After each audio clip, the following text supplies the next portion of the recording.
안녕하세요. 큰바위군입니다. 사실 어제 올라갔어야 되는데 하루 늦었죠.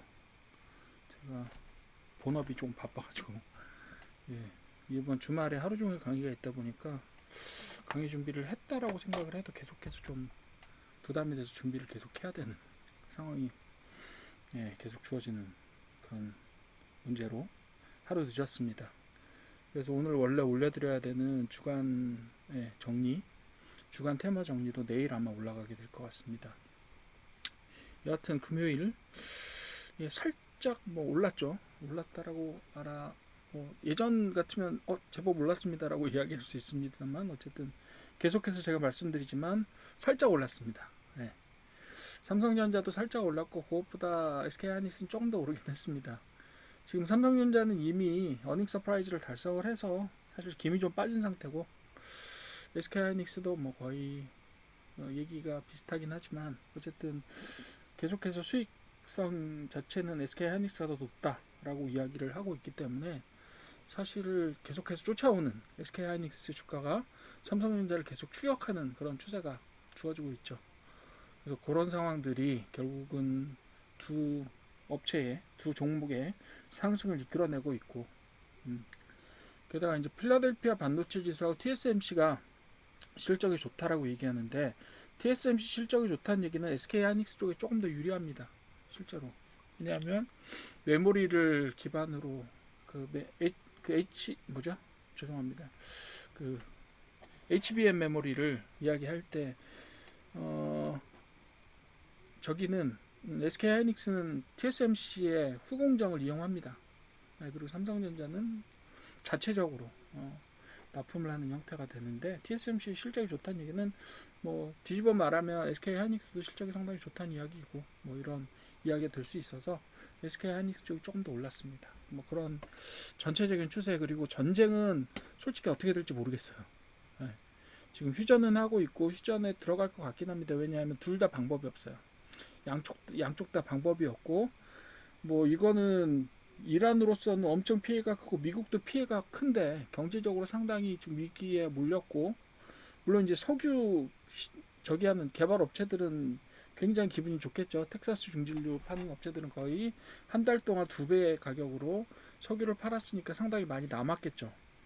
네, 뭐 트럼프도 뒷면으로 투자를 해서 상당히 많이 남겼다는 이야기 돌 정도인데 문제는 당면한 호르무즈 해협의 그 봉쇄를 풀 수 있는 대안을 누구도 갖지 못하고 있다라는 이야기입니다. 심지어 어떤 얘기까지 나오고 있냐면 뉴스에서는 이란 쪽에서 어디다 기뢰를 매설했는지 모르기 때문에 기뢰를 어디다 던져놨는지 모르기 때문에 이 물속에 있는 거잖아요. 예, 그렇기 때문에 그 기술이 없다는 거죠. 이란은 솔직히 말해서 땡깡은 부릴 수 있는데 싸움 기술도 없는 거예요. 그래서 자기들이 어떻게 회수해야 될지도 모른다. 그래서 단지 기뢰를 부설하지 않은 지역이 어느 정도인지 대충 알기 때문에 거기를 안전지역이라고 선포를 하는 그런 극악무도한 아주 양아치도 그런 생양아치가 없습니다.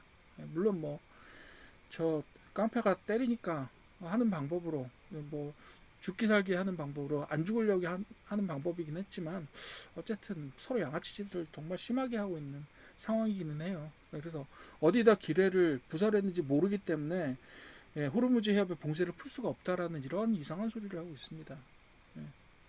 그렇게 되면 기뢰에는요 미국도 기술이 없어요. 기뢰는 소해함이 없기 때문에 한마디로 미국도 기술이 없고요. 지금 즉 기뢰를 발견하고 제거하는 기술로 제일 앞선 나라는 일본입니다. 그래서 호르무즈 해협의 봉쇄를 풀기 위해서 미국 쪽에서 일본에 강력하게 요청을 보낼 가능성이 높다라고 저는 봐요. 왜? 소해 기술 그 정도로 갈 수 있는 그 기뢰를 발견하고 분해할 수 있는 기술과 그 군사적 역량을 가진 나라가 일본이 거의 유일합니다. 다른 나라들도 물론 가지고 있다고는 하지만 일본만큼 능력이 있는 나라는 없어요. 그래서 결국은 일본이 참전 비슷하게 하게 되는 상황이 주어질 것 같고 그거는 뭐 이란도 뭐라고 할 수 없는 상황이 될 수도 있어요. 네, 그런 상황들이 있다. 뭐 소해 능력에 있어서는 소해가 한마디로 바다를 청소한다는 의미예요. 즉 바다의 위험 요소들을 다 제거한다는 의미인데 한마디로 바닷속에 빠져 있는 기뢰 배가 지나갈 때 반응을 해서 폭발시키는 폭탄 같은 거죠. 약간 지뢰의 바다 버전인데 지뢰를 어디다 묻었는지를 모르는 거예요, 이란이. 한마디로. 그러니까 안전지대가 없는 거죠. 근데 또 그 기뢰를 예, 발견하고 해체할 수 있는 기술은 일본밖에 없어요. 그런 지금 난감한 상황에 미국도 빠져 있다. 이렇게 보시면 되겠습니다. 큰 소리는 쳤는데 자기들도 기술이 없어. 이런 상황입니다. 어쨌든 간에 그런 상황이고 전쟁은 어떻게 될지 모르겠고 휴전 협상에 들어가긴 했지만 결국은 그게 어떤 방향으로 어떻게 진행될지는 조금 더 두고 봐야 될 것 같습니다. 광통신 통신 장비 5G가 계속 오르고 있는데 제가 볼 때 이거는 세력들이 올리면서 계속해서 이유를 갖다 붙이는 그런 상황들이 주어지고 있다고 봅니다. 처음에는 엔비디아 발로 광통신 이야기를 하더니 그 다음에 중동 복구 관련해서 광통신 이야기를 하더라고요. 이게 또 말이 안 되죠.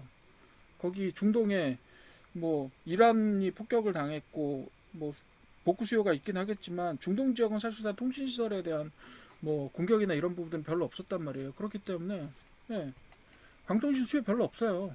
그리고 지금 이제 또 올라가기는 했지만 이유를 붙여야 되니까 뭐라고 해요? 5G SA라고 하는 즉 독립된 광통신망이라고 부르죠. 그러니까 독립된 5G망이라고 부릅니다. 그게 뭐냐 하면 지금까지 5G망은 일단은 일부는 4G를 쓰고 그리고 데이터를 주고받을 때만 5G를 쓰는 형태의 약간 혼합망이었는데 왜냐하면 4G 투자를 해놨으니까 그걸 버릴 수는 없잖아요. 그러니까 이런 식으로 기술 혼합적인 방법을 사용했는데 계속해서 광대역 폭에 대한 요구들이 늘어나니까 이제 5G 전용으로 5G에만 오로지 의존한 5G로만 전송되고 받는 형태의 독립적인 방송 저기를 뭐죠? 5G 망을 구축을 해야 된다라는 이야기를 하고 있는데 지금 5G 하게 생겼어요. 이제 6G 이야기가 나오고 있는데 6G는 어떻게 될지 또 모르잖아요. 엔비디아에서는 6G 하겠다라고 얘기를 하고 있고 그리고 거기에다가 저기 교환 장비들은 거기다 인공지능 탑재하겠다 이런 얘기들이 나오고 있는데 지금 5G 망을 새로 깔고 거기에다 돈 들일 만한 계좌가 있느냐 뭐 이런 생각이 좀 듭니다. 5G 망은 이제 지나갔는데 이제 그것 때문에 오른대요 또. 이거는 제가 볼 때는 그냥 억지 춘향입니다. 그냥 제가 볼 때는 올리기는 올려야 되는데 올리기 위해서 이유를 계속 갈아서 붙이는 즉 어떤 원인이 있어서 테마가 만들어지고 그 테마에 따라서 종목이 순환되면서 들어가는 게 아니라 올라가는 종목은 똑같아요. 올라가는 테마는 똑같은데 문제는 거기에 이유들이 계속 바뀌면서 붙는 순환 이유, 순환 원인이라고 하는 아주 독특한 형태의 상승세가 나타나고 있다라고 보시면 돼요. 이거는 제가 볼 때는 그냥 올라가야 되기 때문에 올려야 되기 때문에 나타나는 이유 붙이기일 뿐이지 그 이유 때문에 올라가는 건 아닙니다. 그러니까 실적으로 증명되지 않을 가능성이 매우 높다라고 보시면 될 것 같아요. 지금 올라가고는 있죠. 근데 언제 꺼질지 모르겠습니다. 그래서 뭐 그걸 타고 불타기를 하시든 뭘 하든 계속해서 타고 올라가시는 기술이 있는 분들은 가시겠지만 대부분의 분들은 가지 마십시오. 제가 계속 가지 말라고 하는데 계속 올라가니 이거 저도 뭐 이런 투자 방법을 권한다는 게 사실은 탐탁치는 않습니다만 세상이 그렇게 돌아가는데 어떡합니까? 세상은 그렇게 돌아가고 그렇지만 그게 옳은 방법은 아니고 그래서 정도를 지켜주시기 바랍니다, 여러분들. 자, 반도체는 제가 아까 말씀드렸던 대로 필라델피아 반도체 지수 상승하고 TSMC 올라가고 있어요. 그러나 반도체에 대한 투자가 과연 정당한 반도체를 대상으로 한 투자 그리고 그 데이터 센터에 대한 투자, AI 센터에 대한 투자가 계속해서 이런 식으로 수익을 벌어들일 수 있을 거냐에 대해서는 계속해서 의심스러운 눈초리를 보내고 있습니다. 투자 쪽에서도. 그런 부분들은 분명히 존재한다. 지금은 약간 투자의 치킨 게임 같은 느낌이에요. 가격의 치킨 게임이 아니라 투자를 조금이라도 덜 하면 이제 정상적인 범위에서 멀어지는. 그래서 최근에는 제가 그 빅5 이야기를 했잖아요. 계속 그런 이야기를 하고 있는데 예를 들면 오픈 AI, 그다음 구글, 그리고 엔트로픽, 그리고 메타, 그리고 하나가 XAI 세 가지를 다섯 개를 얘기를 하고 있는데 지금까지 세계 한 4, 5위권의 그 성능으로 평가받던 미스트랄이 없어졌어요. 근데 장사를 잘하고 있었습니다. 미스트랄은 나름대로 유럽 대상 업체들을 대상으로 해서 마치 유럽의 소버린 AI 같은 역할을 하고 있어요. 유럽은 아무래도 국가 단위로 뭘 개발하기보다는, 물론 언어는 각각 다 다르지만 국가 단위로 개발하기보다는 EU라는 전체 이름으로 묶어서 프랑스의 미스트랄 AI를 사용하기로 좀 합의가 굳어지는 것 같아요. 미국 걸 쓸 수는 없으니까. 네, 그런 식으로 미스트랄은 나름대로 평가를 받으면서 순항을 하고 있더라고요. 그래서 이 AI가 살아가는 방법이 과연 저런 식의 투자로의 치킨 게임만이 존재하는 건 아니구나, 이런 생각은 합니다. 나름대로 그 국가 혹은 EU라는 지역 공동체 안에서의 독립적인 AI라는 게 쓸모들이 있어요. 예. 예를 들면 우리나라 국방부에 지금 저기가 들어갈 것 같죠. LG에 엑사원이 들어갈 거라고 예상이 되고 있는데, 예, 조금 있으면 아마 예, 그 엑사원 만든 업체가 좀 주목을 받을 수도 있겠다, 이런 생각은 조금 합니다. K9 또 핀란드에 팔렸죠. 100대 넘게 팔려서 예, 지금 뭐 하나 에어로스페이스는 뭐 이쪽 저쪽으로 되게 좋은 상황입니다. LIG넥스도 마찬가지고요.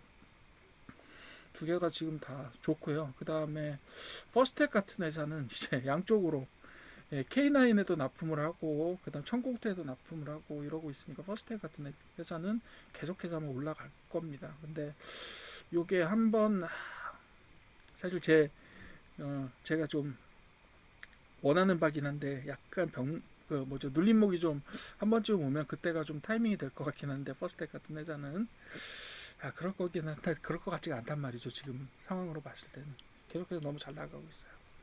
어쨌든 지금 방위산업 쪽은 계속해서 주목을 받고 앞으로도 좀 잘 나갈 겁니다. 퍼스텍은 사실 지금의 추세도 나쁘지는 않아요.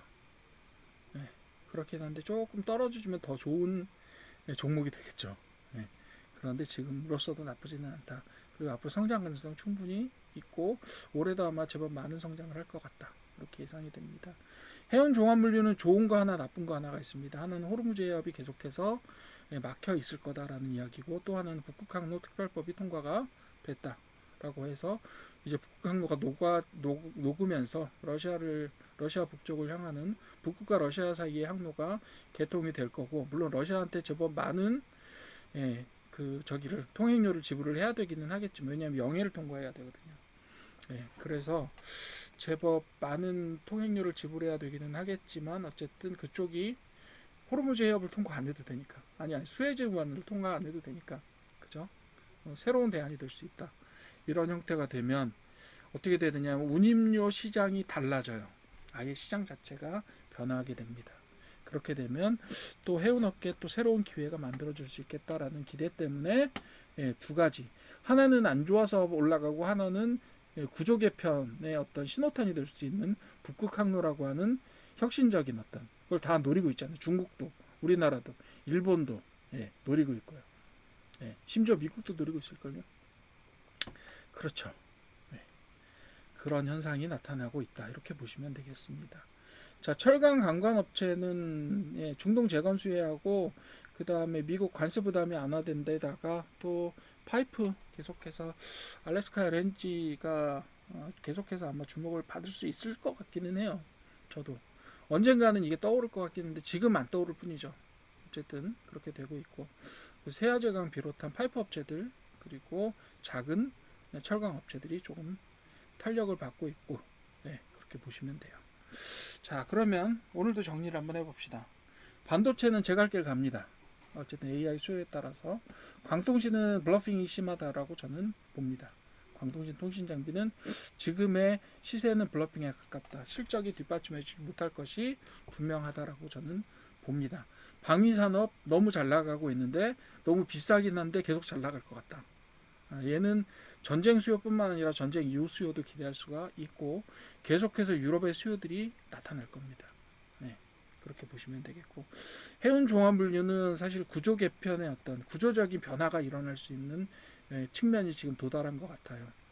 지금 지정학적인 위기들이 계속해서 올라가고 있고, 그렇기 때문에 예전처럼 자유항행을 기반으로 하는 해운업의 그런 시대는 이제 좀 지나가고 있을 수도 있다라고 봅니다. 이제 자국 이익에 따라서 철저하게 뭐 통행료를 매기건 뭘 하건 이런 것들이 국제법 지금까지는 국제법상으로 다 위법이었어요. 그런데 이제 국제법을 주장하는 사람들이 아무도 없고 지켜야 된다라고 이야기할 수도 없는 상황입니다. 왜냐? 미국도 삥 뜯겠다고 나서고 있고 거기에 전쟁 당사국이었던 얻어맞던 이란이 같이 거기에 어깨를 맞대고 삥을 뜯겠다라고 이야기하고 있고 야 너희들만 먹냐 우리도 먹자라고 미국이 달려들고 있는 형국입니다. 아주 이상하고 나쁜 형국으로 접어들고 있지만 어쨌든 그런 것들이 변화의 시작이라고 보는 거죠. 뭐 레이 달리오가 이야기한 부분들도 분명히 저는 어느 정도는 맞다고 생각합니다. 레이 달리오의 전망은 제가 2번에 걸쳐서 이미 동영상을 만들어서 올려놨으니까 참고해서 보십시오. 제 재생 목록에 있습니다. 심층 분석에 들어가시면 심층 테마에 들어가시면 있으니까 그거 보십시오. 제가 레이 달리오 쪽은 제법 괜찮게 분석을 해놨다고 생각합니다. 다른 어떤 분들보다 나은 것 같아요. 그렇게 봐주시면 될 것 같고 철강 강과는 중동 재건 수혜를 이야기하고 있긴 하지만 종합적으로는 아마 조금 기대감은 있을 겁니다. 근데 그 기대감이 실적으로 나타나려면 아무래도 시간이 조금 걸리기는 할 거예요. 그렇게 보시면 되겠어요. 그러니까 여기 지금 다 혼재죠. 제갈 길 가는 AI와 그리고 전쟁통에 가격이 올라가고 있는 해운과 방산. 그렇지만 블러핑 있는 광통신. 그리고 기대감은 있지만 아직 시간은 좀 걸릴 것 같다. 철강 강관업체. 이렇게 보시면 될 것 같아요. 원인은 전쟁입니다. 그렇지만 전쟁과 관련 없이 갈 길을 가는 데도 있고 어떤 때는 또 AI 타고 또 약간 좀 뻥튀기해서 먹으려고 하는 그런 테마들도 있고 또 방산 해운처럼 전쟁 때문에 올라간다. 이런 테마들도 존재합니다. 전쟁이 계속해서 이런 식으로 지지부진하게 돼도 어쨌든 방산 쪽은 계속해서 실적을 올려줄 거고요. 특별하게 악화가 안 되면 반도체도 갈 길 갈 겁니다. 해운종합물류는 사실상 어떻게 될지 몰라요. 요거는 조금 불안합니다. 그리고 그 석유 관련 정유 석유 관련된 업체들이요. 그것도 그냥 틈 타서 오른 거지 스토리로 올라간 거지 그게 팩트가 있는 게 아니에요. 그냥 심리로 올라가는 겁니다. 그러니까 그런 것들은 잘 구분을 좀 하십시오. 심리로 올라가는 거 올라타실 수 있어요. 근데 그게 언제 급락할지 몰라요. 몇몇 사례들이 있었습니다. 그러니까 막 올라갈 것처럼 계속 100만 원 넘어서 가다가 어느 날 갑자기 40만 원 되는 거예요. 그런 상황들이 계속 나타날 겁니다. 그러니까 여러분들 괜히 그런 데 탔다가 되게 심하게 내상 입지 마시고 정상적인 투자하시기 바랍니다. 자, 오늘 테마는 이 정도로 정리를 할게요.